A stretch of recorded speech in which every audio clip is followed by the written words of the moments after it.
Proserpine, sacred goddess, Mother Earth, thou from whose immortal bosom gods, and men, and beasts have birth, leaf and blade, and bud and blossom, breathe thine influence most divine on thine own child, Proserpine. If with mists of evening dew thou dost nourish those young flowers till they grow, in scent and hue, fairest children of the hours, breathe thine influence most divine on thine own child, Proserpine. Shelley.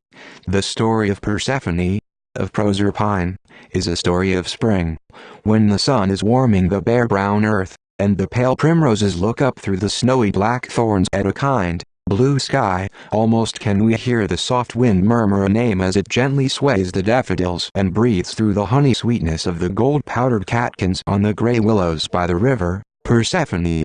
Persephone.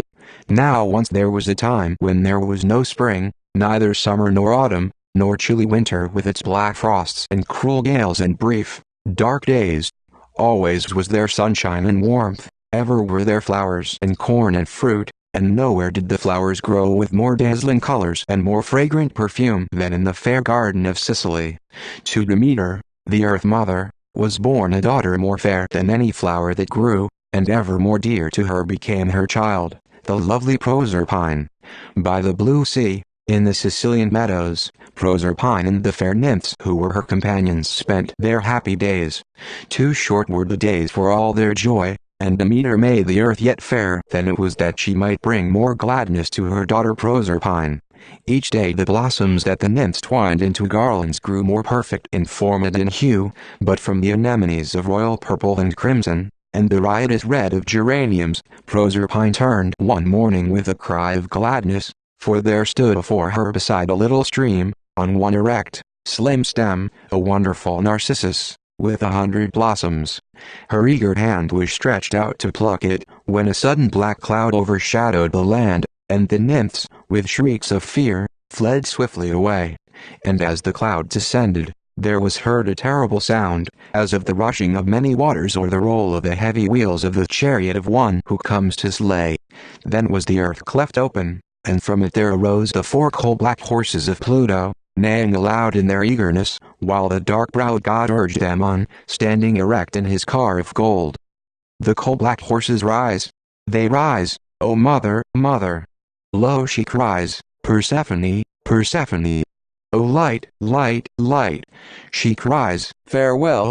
The coal-black horses wait for me. O shade of shades, where I must dwell, Demeter, mother, far from thee.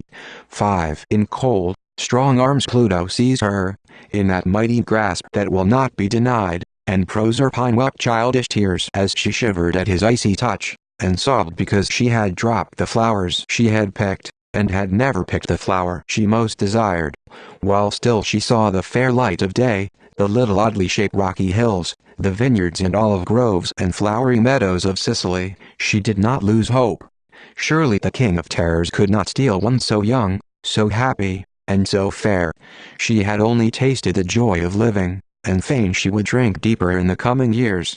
Her mother must surely save her, her mother who had never yet failed her, her mother, and the gods.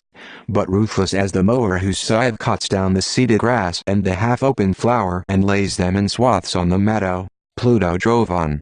His iron-colored reins were loose on the black manes of his horses, and he urged them forward by name till the froth flew from their mouths like the foam that the furious surf of the sea drives before it in a storm. Across the bay and along the bank of the river Anapus they galloped, until, at the river head, they came to the pool of Sion. He smote the water with his trident, and downward into the blackness of darkness his horses passed, and Proserpine knew no more the pleasant light of day. What ails her that she comes not home? Demeter seeks her far and wide, and gloomy brow doth ceaseless roam from many a morn till eventide. My life, immortal though it be, is naught, she cries, for want of thee, Persephone, Persephone. So, to the great Earth Mother came the pangs that have drawn tears of blood from many a mortal mother's heart for a child born off to the shades. My life is naught for want of thee, Persephone, Persephone. The cry is borne down through the ages, to echo and re-echo so long as mother's love in death is still unchained. Over land and sea, from where dawn, the rosy-fingered, rises in the east, to where Apollo cools the fiery wheels of his chariot in the waters of far western seas. The goddess sought her daughter, with a black robe over her head and carrying a flaming torch in either hand. For 9 dreary days she sought her loved one. And yet, for 9 more weary days and 9 sleepless nights, the goddess, racked by human sorrow, sat in hopeless misery. The hot sun beat upon her by day.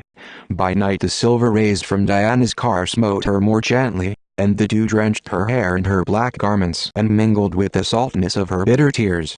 At the grey dawning of the 10th day, her elder daughter, Hecate, stood beside her. Queen of ghosts and shades was she, and to her all dark places of the earth were known. "Let us go to the sun god," said Hecate. "Surely he hath seen the god who stole away the little Proserpine.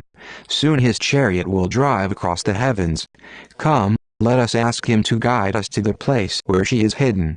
Thus did they come to the chariot of the glorious Apollo, and standing by the heads of his horses like 2 grey clouds that bar the passage of the sun, they begged him to tell them the name of him who had stolen fair Proserpine. "No less a thief was he," said Apollo, "than Pluto, king of darkness and robber of life itself. Mourn not, Demeter. Thy daughter is safe in his keeping. The little nymph who played in the meadows is now queen of the shades. Nor does Pluto love her vainly. She is now in love with death." No comfort did the words of the sun god bring to the longing soul of Demeter. And her wounded heart grew bitter. Because she suffered, others must suffer as well. Because she mourned, all the world must mourn. The fragrant flowers spoke to her only of Persephone, the purple grapes reminded her of a vintage when the white fingers of her child had plucked the fruit. The waving golden grain told her that Persephone was as an ear of wheat that is reaped before its time. Then upon the earth did there come dearth and drought and barrenness. The wheat was blighted in the ear, the purple grapes blushed no more on the vines, and all the gods were sorrowful. Lewis Morris. Gods and men alike suffered from the sorrow of Demeter. To her, in pity for the barren earth, Zeus sent an embassy, but in vain it came. Merciless was the great Earth Mother, who had been robbed of what she held most dear. "Give me back my child," she said. "Gladly I watch the sufferings of men, for no sorrow is as my sorrow. Give me back my child, and the earth shall grow fertile once more." Unwillingly Zeus granted the request of Demeter. "She shall come back," he said at last, "and with thee dwell on earth forever. Yet only on one condition do I grant thy fond request. Persephone must eat no food through all the time of her sojourn in the realm of Pluto, else must thy beseeching be all in vain." Then did Demeter gladly leave Olympus and hasten down to the darkness of the shadowy land that once again she might hold, in her strong mother's arms, her who had once been her little clinging child. But in the dark kingdom of Pluto a strange thing had happened. No longer had the pale-faced god, with dark locks, and eyes like the sunless pools of a mountain stream, any terrors for Proserpine. He was strong, and cruel had she thought him, yet now she knew that the touch of his strong, cold hands was a touch of infinite tenderness.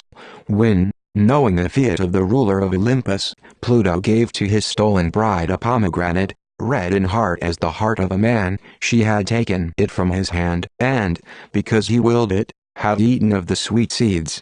Then, in truth, it was too late for Demeter to save her child.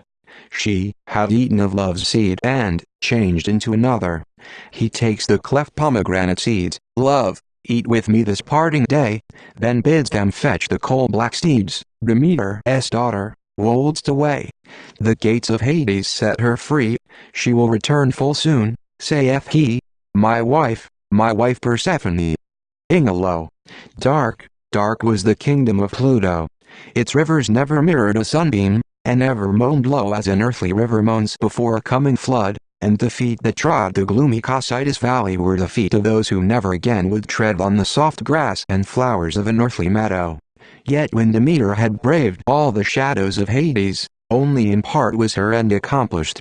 In part only was Proserpine now her child, for while half her heart was in the sunshine, rejoicing in the beauties of earth, the other half was with the god who had taken her down to the land of darkness and there had won her for his own.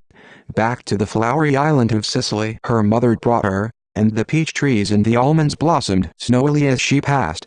The olives decked themselves with their soft gray leaves, the corn sprang up, green and lush and strong. The lemon and orange groves grew golden with luscious fruit, and all the land was carpeted with flowers. For 6 months of the year she stayed, and gods and men rejoiced at the bringing back of Proserpine. For 6 months she left her green and pleasant land for the dark kingdom of him whom she loved, and through those months the trees were bare, and the earth chill and brown, and under the earth the flowers hid themselves in fear and awaited the return of the fair daughter of Demeter.